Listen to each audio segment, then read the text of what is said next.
When was the first moment that it began to sink in that you were President of the United States? Do you remember? Well, I'm not sure it's sunk in yet. I guess I'm sort of like him. I'm not sure if it has really sunk in, but I remember we were watching the returns, and on one of the stations, Barack's picture came up, and it said, President-elect Barack Obama. And I looked at him and I said, you are the 44th President of the United States of America. Wow, what a country we live in.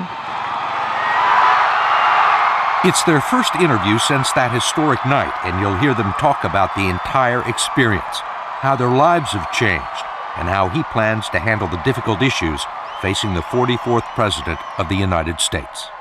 And we've got a lot of work to do. We've got a lot of problems, a lot of big challenges. Have there been moments when you've said, what did I get myself into? I'm Leslie Stahl. I'm Scott Pelley. I'm Morley Safer. I'm Bob Simon. I'm Steve Kroft. Our interview with the Obamas plus Andy Rooney tonight on 60 Minutes.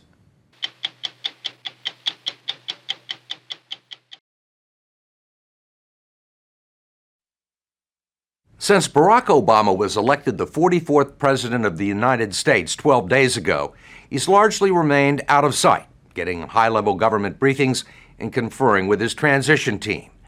But he surfaced on Friday afternoon in Chicago, along with his wife Michelle, to give us his first post-election interview. It covers a wide range of subjects, including the economy, the ailing automobile industry, the government's $700 billion bailout program, their visit to the White House, the emotions of election night, and the quest for a family dog. You'll hear all of it. But we begin with the president-elect and his thoughts about the new job. So here we are. Here we are. How's your life changed in the last 10 days? Well, I tell you what, there seem to be more people hovering around me. That's for sure. On the other hand, I'm sleeping in my own bed over the last 10 days, which is quite a treat. Michelle always wakes up earlier than I do, so listen to her roaming around and having the girls come in and jump in your bed. It's a great feeling. Yeah. Has this been easier than the campaign trail? Well, it's different.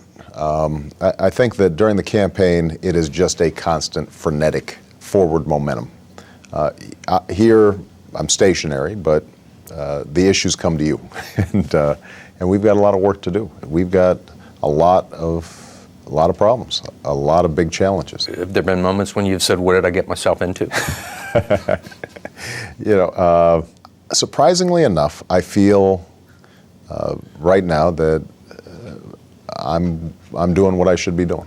That gives me a certain sense of calm. I will say that the challenges that we're confronting are enormous, and they're multiple.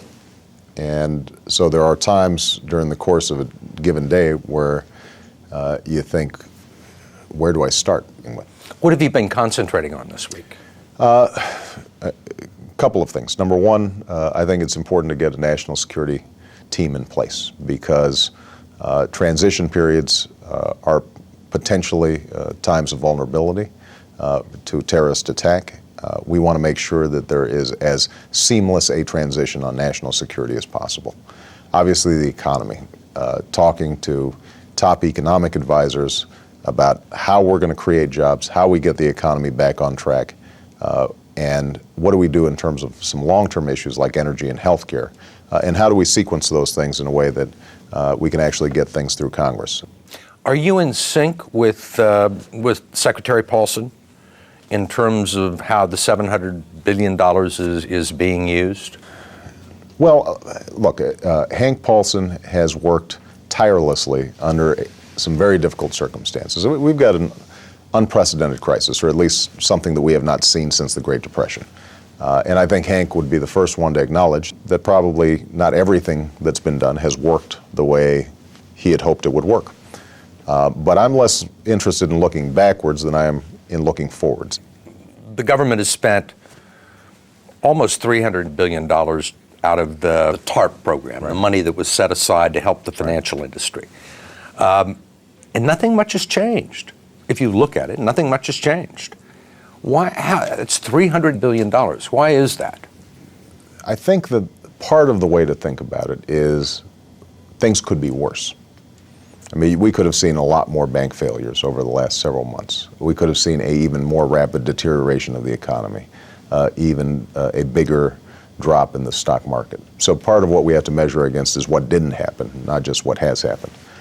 Having said that, there's no doubt that we have not been able yet to reset the confidence in the financial markets and in the consumer markets and among businesses that allow the economy to move forward in a strong way. And my job as president is going to be to make sure that we restore that confidence. Once you become president, are there things that you'll change? Well, I think we still have to see how this thing unfolds over the next couple of months.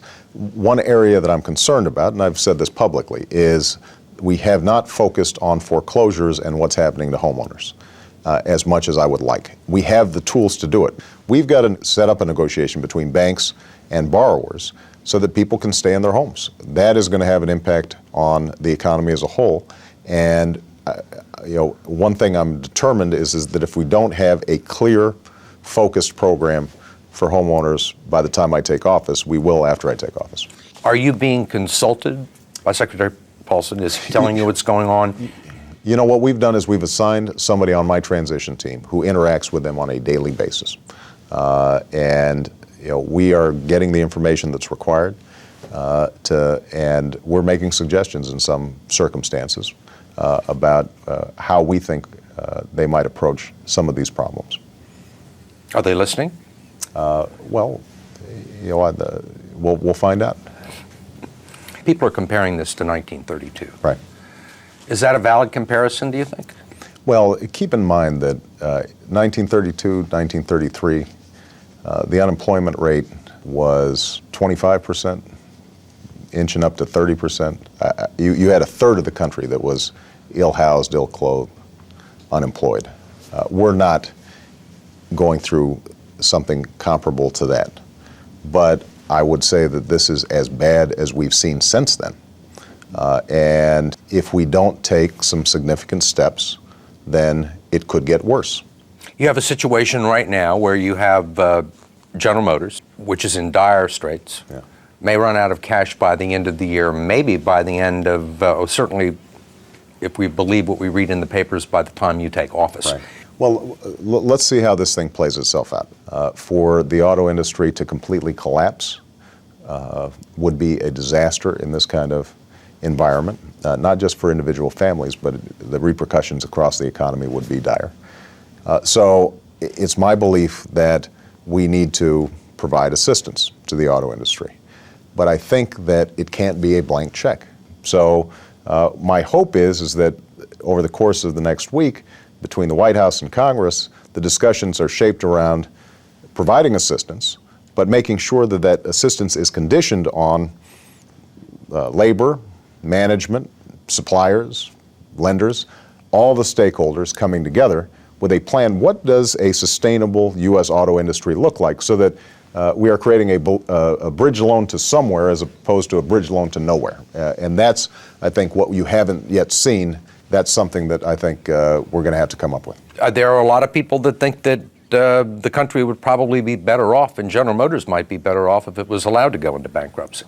Well, under normal circumstances, that might be the case, in the sense that you'd go through a restructuring, like the airlines had to do in some cases, and then they come out and there's still a viable operation, and they're operating even during the course of bankruptcy.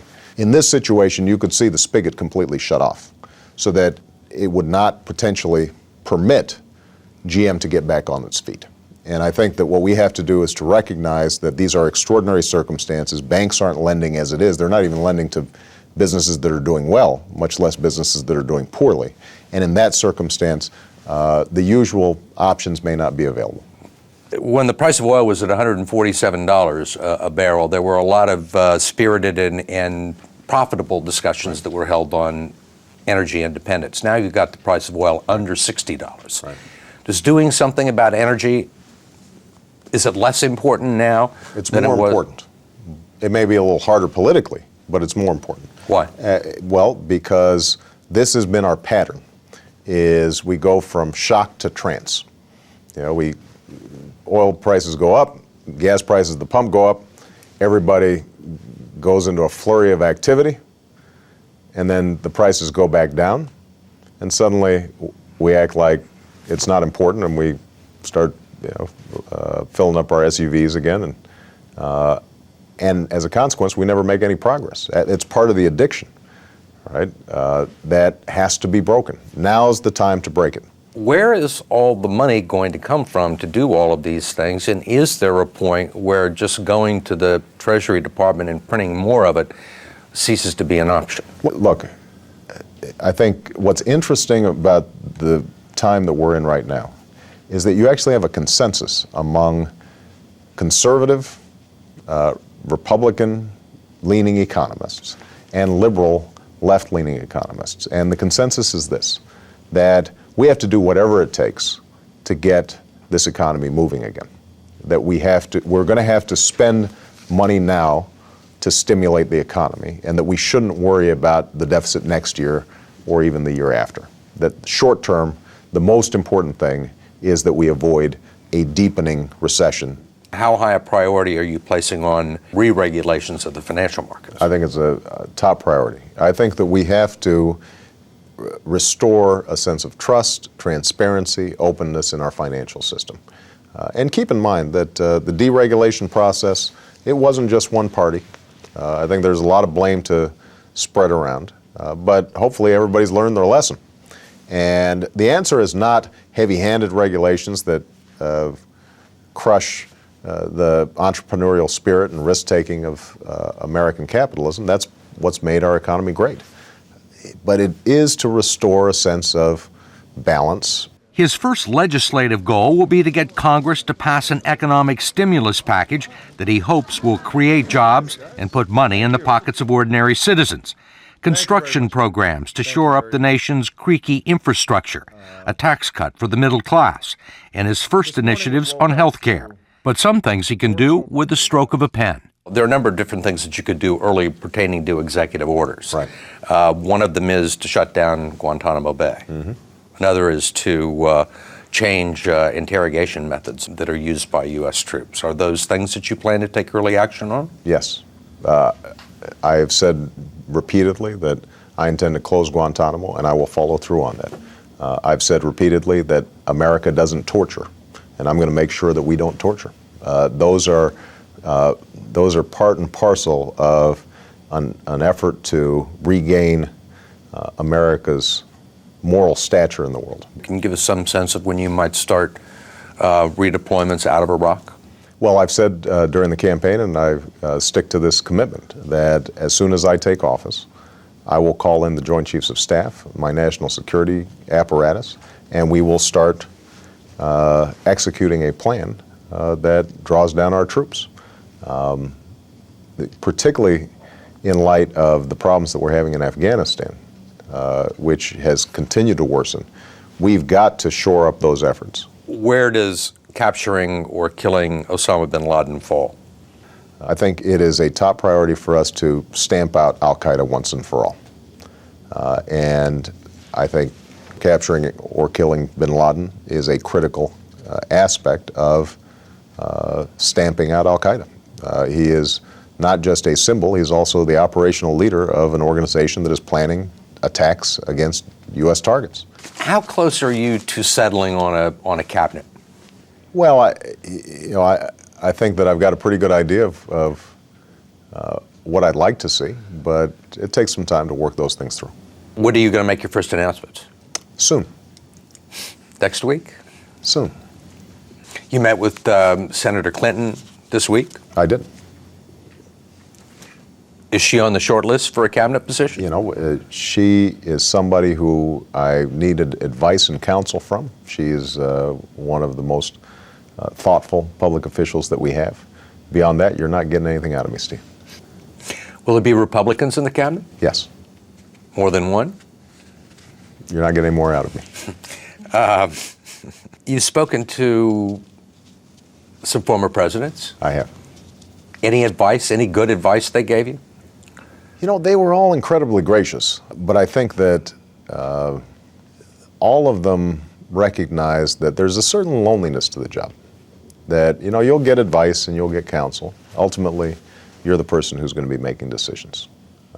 And I think that even now, you can already feel that fact. What are you reading right now? Briefing papers. A lot of briefing papers? Yeah. I've been spending a lot of time reading Lincoln. There's a wisdom there and a humility about his approach to government, even before he was president, that I just find very helpful. Put a lot of his political enemies in his cabinet. He did. Is that something you're considering? Well, I tell you what, I find him a very wise man. Have you been reading anything about the Depression, anything about FDR? I have, actually. There's a new book out about FDR's first 100 days. And what you see in FDR that I hope my team can emulate is not always getting it right, but projecting a sense of confidence and a willingness to try things and experiment in order to get people working again. And I think that that's what the American people expect.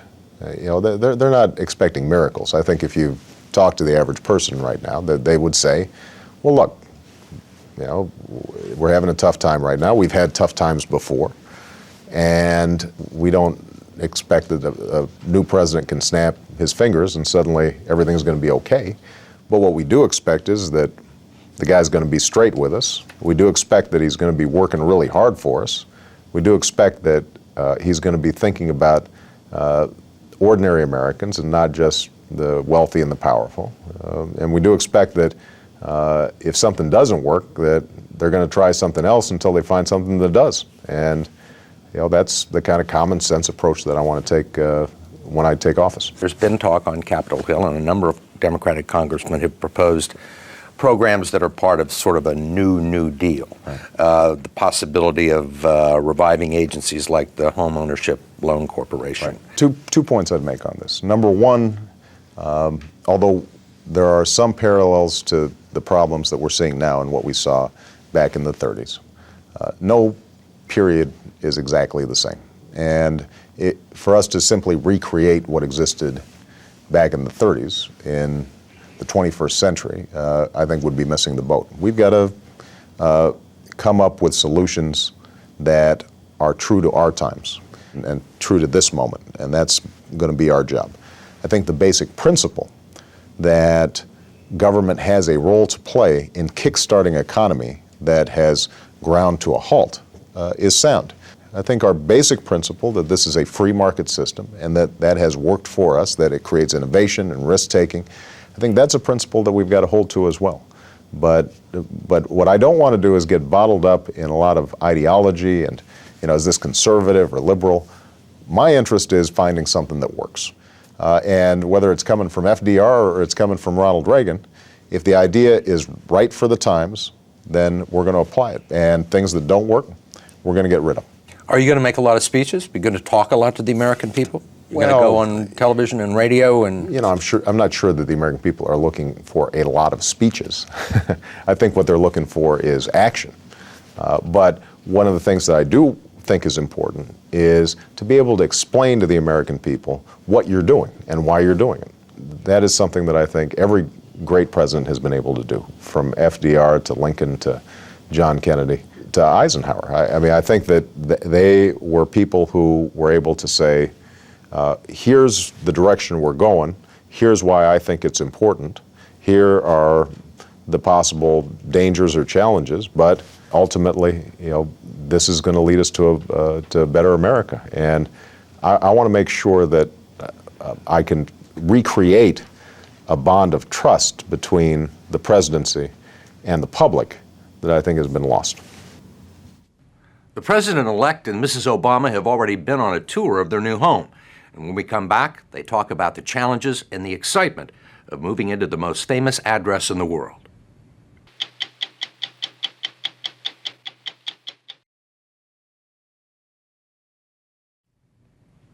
In 66 days, Barack and Michelle Obama and their two daughters, 10-year-old Malia and 7-year-old Sasha, will become the youngest first family to move into the White House since the Kennedys nearly 50 years ago. While the Obama transition team has been working closely with the Bush administration to ensure an orderly transfer of power, the Obama family has been working hard on a transition of their own that began with an emotional election night victory in Chicago. When was the first moment that it began to sink in that you were President of the United States? Do you remember? Well, I'm not sure it's sunk in yet. Yeah, I guess I'm sort of like him. I'm not sure if it has really sunk in, but I remember we were watching the returns, and on one of the stations, Barack's picture came up, and it said, President-elect Barack Obama. And I looked at him and I said, you are the 44th President of the United States of America. Wow, what a country we live in. How about that?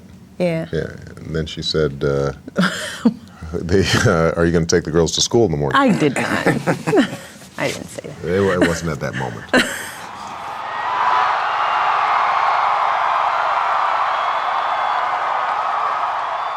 You made the address in Grant Park, Yeah. and you brought the kids out. Mm-hmm. And at some point, you whispered something. Can you remember that? I said, wow, look at this. How about that? I told him, good job, well done. To walk out there and see hundreds of thousands of hardworking folks, because so many people put their energy and their hopes into this campaign, to see the outcome and the emotion. It was a very emotional evening, because I think people were ready to take hold of this country and help move it in a different direction, and you felt that. The emotion of that night was fueled in part by the fact that you were the first African American ever elected. Did you feel that? There's no doubt that there was a sense of emotion that I could see in people's faces and in my mother-in-law's face. You know, I mean, you think about Michelle's mom, you know, who grew up on the west and south sides of Chicago, who worked so hard to help Michelle get to where she is, her brother to be successful. She was sitting next to me, actually, as we were watching returns, and she's like my grandmother was, sort of a no-fuss type of person. And suddenly she just kind of reached out and she started holding my hand, you know, and kind of squeezing it. And you had this sense of, well, what's she thinking? For a black woman who grew up in the 50s in a segregated Chicago, to watch her daughter become First Lady of the United States. You know, I think there was that sense across the country, and not unique to African Americans. I think That's that right. I think people felt that it was a sign of the enormous progress that we've made and the core decency and generosity of the American people. Which isn't to say that, you know, there were a number of reasons that somebody might not have voted for me. But what was absolutely clear is that whether people voted for me or against me, that they were making the judgment based on, is this guy going to, you know, lead us well? Is this guy going to be a good president? And that was my assumption walking in, and that's how it turned out. And that felt good. What was your conversation like the next morning at the breakfast table with the kids? Everyone was tired. Because they had been up until They had midnight. been up, but we got up and went to school. We went to school late. Barack, you slept in. You know, so I think we were just back into the routine. I mean, that's been our hopes, is just to keep the girls moving. It's like, okay, Daddy's president-elect. Okay, we can get to school by 10. And we got to the school, and the folks at the school were excited. Some people were cheering as I walked the kids through the class, and I remember Malia saying, "That's embarrassing." But, you know, it was a pretty normal day for us. And there have not been many of those. The past 2 years were spent on the campaign trail, and before that, Senator Obama split his time between their home in Chicago, where Michelle and the girls lived, and this very modest apartment in Washington, which nearly burned down. So you've given up the apartment in Washington that you stayed in? I used to get teased, not just by Michelle, but by my own staff. They'd say, you know, you're the only senator who has a worse department than your 25-year-old staff people. Eventually, I think Secret Service kind of looked at me like, you know, not very safe. once the building caught fire and the ceiling caved in, I said, But he moved back in anyway For a while. after the fire. Shortly. Did you ever stay there? I visited, but I didn't sleep there. She insisted on a hotel room. I saw it. Yeah. I Well- saw it long enough to know that I wasn't going to stay there. Yeah. Was this one-bedroom studio? Yeah, it was sort of a one-bedroom. It had kind of the vintage college dorm. Community pizza, organizer. Right. Community empty beer organizer. bottle feel to it. It reminded Yeah. me of a little better version of the apartment you were in when we first started dating. Yes. Yeah, which was right near was adult, too. right near Harold's Chicken Shack. Yeah. Yeah. That's when I had the car with the hole in it. And you Yeah. could see the sidewalk because the rust had Sort gone of through. air conditioning. So that was my side. I would look and see the ground going past. And I still married him. That's how I knew she loved me. It wasn't for my money. They got their first look at their new home last Monday when the president and Laura Bush invited the Obamas to the White House, which has 130 more rooms than that old Washington apartment. What was it like going through there? Oh, first of all, Laura Bush was just so gracious. She is a really sweet person and couldn't have been more excited and enthusiastic about the tour, so that was wonderful. And her entire team, their team has been working closely just to make us feel welcome. But the White House it's beautiful. It is awe-inspiring. It is, what I felt walking through there was that it is a great gift and an honor to be able to live here. And, you know, we want to make sure that we're upholding what that house stands for. But I couldn't help but envisioning the girls running into their rooms and, you know, running down the hall and with a dog. And, you know, you start picturing your life there. And our hopes is that the White House will feel open and fun and full of life and energy. Sleepovers. And sleepovers. I know that from talking to you, and you've said that this has put a lot of, that Brock's involvement in politics has put strains on your marriage from time to time. He's about to take over the most pressure-packed job in the world, but he's also going to be home, right? Oh, yeah. He's got a big office at home now. Or Home he will office. have home office. Yeah. This entire year and a half has brought us closer together as a family, and we managed to stay close and become even closer with Barack gone most of an entire 2-year period. And now we get to be together under the one roof, having dinners together. And, you know, I envision the kids coming home from school and being able to run across the way to the Oval Office and see their dad before they start their homework, and having breakfast, and he'll be there to tuck them in at night. And, you know, again, you know, there'll be moments of deep seriousness and times of great focus, but, you know, we'll be together doing it. And that gives me reason to be very excited. Does your dad do this every weekend? No, he used to. But that's not the only thing that's about to change for the Obamas. When we first met them 2 years ago in Chicago, everything was much simpler. Yeah, my grandfather, he prided himself on being the king of sandwich making. I can remember the first time we went to your house. We were greeted at the door by the girls. Yeah. They were a little smaller then, a couple of years younger. But that part certainly has to have changed. I mean, you can't get in the car and drive wherever you want all over Chicago, right? Yeah, I remember the first time we interviewed, we just drove down right near Mom's house. That's right, you did. Got out of the car, Got walked out of in the front car, of walked around your mother's house. Yeah, that's a the- little harder to do now. You told me that when you went off to Washington and made the decision to live there, when you came back to Chicago, you had certain chores that you had to perform. You had to wash the dishes and make your bed. Are you free now on that front? Well, Certainly there's going to be somebody else to wash the dishes and make your bed. Yes. you know, If you want to. You want? sometimes it's soothing to wash the dishes. Since when was it ever soothing for you to wash You dishes? know, when I had to do it, I'd make He it into a doesn't- soothing thing. The thing you have to remember, Steve, is that, you know, the interesting part about this year is that it has slowly transitioned us into this.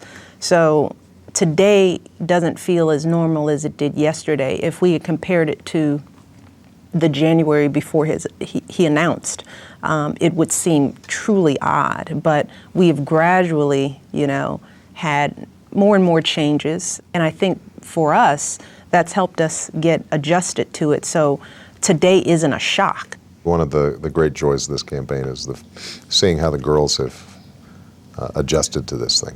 They have stayed their normal, cheerful, happy, courteous, curious selves. And that was one of my biggest worries, and remains one of my biggest worries. When we think about, I know Michelle and I have talked about this a lot, how do we just maintain that precious normalcy in our two girls? Yeah. And, because right now they're not self-conscious, they don't have an attitude, and I think one of our highest priorities over the next 4 years is retaining that. If at the end of 4 years, just from a personal standpoint, we can say they are who they are.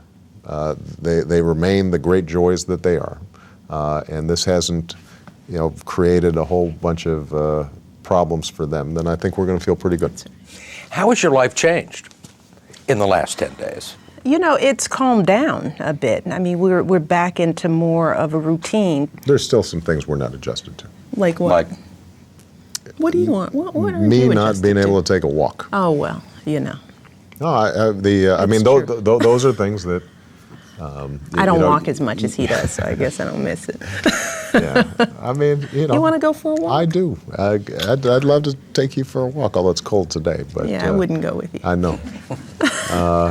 But that's something that I don't think I'll ever get used to. I mean, the loss of anonymity, and this is not a complaint. This is part of what you sign up for. But being able to just wander around the neighborhood. I can't go to my old barber shop now.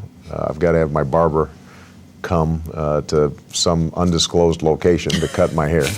The small routines of life that keep you connected, I think some of those are being lost. One of the challenges I think that we're going to be wrestling with is how to stay pretty normal, because we said this before the campaign.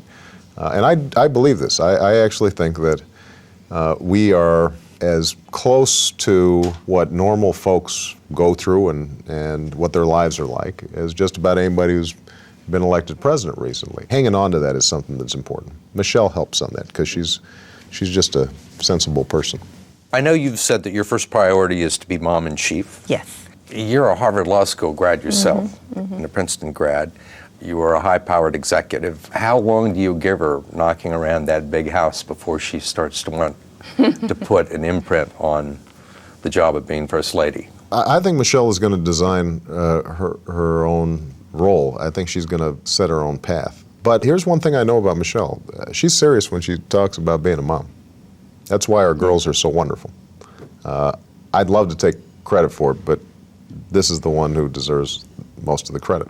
Well, the thing we've learned, as we've watched this campaign is that women are capable of doing more than one thing well at the same time. And I've, had to juggle being mom in chief and having a career for a long time. The primary focus for the first year will be making sure that the kids make it through the transition. But there are many issues that I care deeply about. I care about military families and the work-family balance issue. I care about education. Both Barack and I believe that we can have an impact in the D.C. area, in terms of making sure we're contributing to the community that we immediately live in. That's always been something that we've tried to do, whether it's in our own neighborhoods or in the schools that we've attended. So there's plenty to do.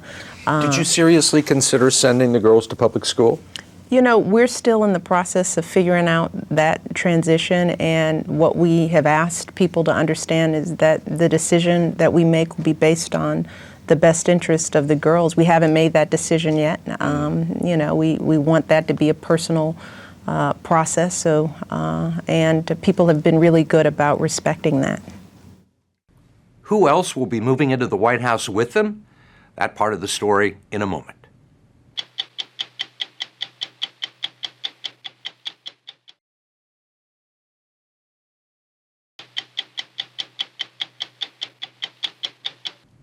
The president-elect has a lot of decisions to make in the weeks and months ahead, and some promises to keep. One of them is to his daughters. When they began lobbying him hard 2 years ago to get a dog, he put them off by saying, "We'll get one when we move into the White House." And the girls haven't forgotten. How are things coming on the dog front? The dog front, we're on calm mode on the dog front because the deal with the dog was that we would get the dog after we got settled, because as responsible owners, I don't think it would be good to get a dog in the midst of transition. So when we settle, get in a routine, we think about late winter, early spring, we're going to get the dog. Now, we cut that deal with the kids before America knew about it, so they're good with it. They know we so. Although Americans, they're ready for us to get the they dog are now. ready. They are. We put the paper down here just in case. Is that, I was wondering what You that brought was it for. today. I thought it was some trick for the lighting or something, but it's about dogs. That's good. Do you have a special transition team for the dog, or are you just doing that with the We girls? don't. This is we a don't. family affair. We're getting a lot of suggestions, though. Yeah, Yeah, that's very boy. sweet. I mean, People are very the sweet. people are sending suggestions, and we're taking it all under advisement. There's been a lot of talk about you. You talked about your mother-in-law. Is she moving in with you? Well, I don't tell my mother-in-law what to do, but I'm not stupid. That's why I got elected president, man. So, She can if she but wants. she sure can if she wants. She's been. I think it's fair to say that Marian Robinson is one of the unsung heroes of this campaign. We couldn't have done it without her, because she retired, looked after the girls, gave Michelle confidence that somebody was going to be there when Michelle was on the road. Yeah, she's just been a unbelievable support for all of us during this process. And she likes her own space. She doesn't like a lot of fuss around her. And like it or not, there's some fuss in the White House. But we hope that she comes. So you have a new dog and your mother-in-law moving in. Steve, I'm not going to compare my mother-in-law to a new dog. You're much more excited about your mother-in-law, I can tell. How do you get along with your mother-in-law, man? The way these questions are going, I think I need to give you some tips. We get along fine. I have one last question. As President of the United States, what can you do, or what do you plan to do about getting a college football playoff for the national championship? This is important. Look, excuse me for a yes, second. please. Don't mind me. I think any sensible person would say that if you've got a bunch of teams who play throughout the season, and many of them have one loss or two losses, there's no clear, decisive winner, that we should be creating a playoff system. 8 teams. That would be 3 rounds to determine a national champion. It would add 3 extra weeks to the season. You could trim back on the regular season. I don't know any serious fan of college football who has disagreed with me on this. So I'm going to throw my weight around a little bit. I think it's the right thing to do.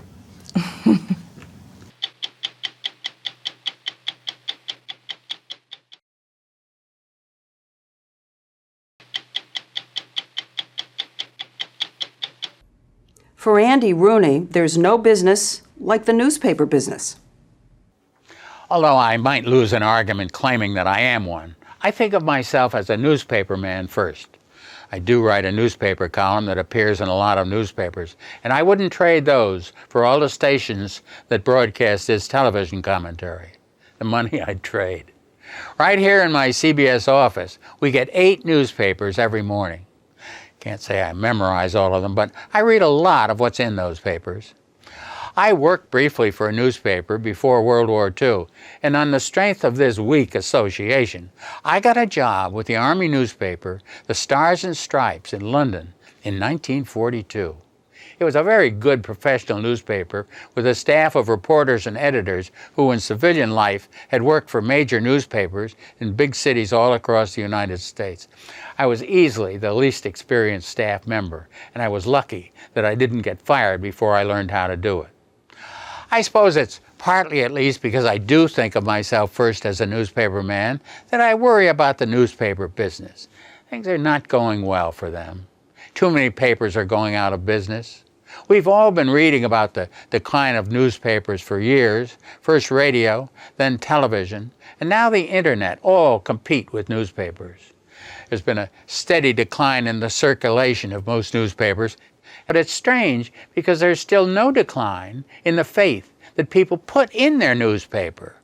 Readers check their newspaper every morning to see whether what they saw on television the night before is really true.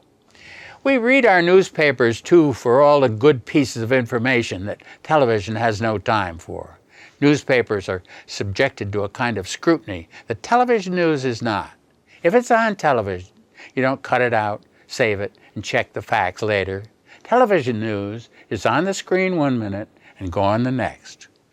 We're lucky that television journalism has been as good and reliable as it is because of operatives like Ed Murrow, Walter Cronkite, Tom Brokaw, Tim Russert, Bob Schieffer, Peter Jennings, and countless others. But it is not the same as print journalism. There are more pictures on television. That's about it. I'm Leslie Stahl. We'll be back next week with another edition of 60 Minutes.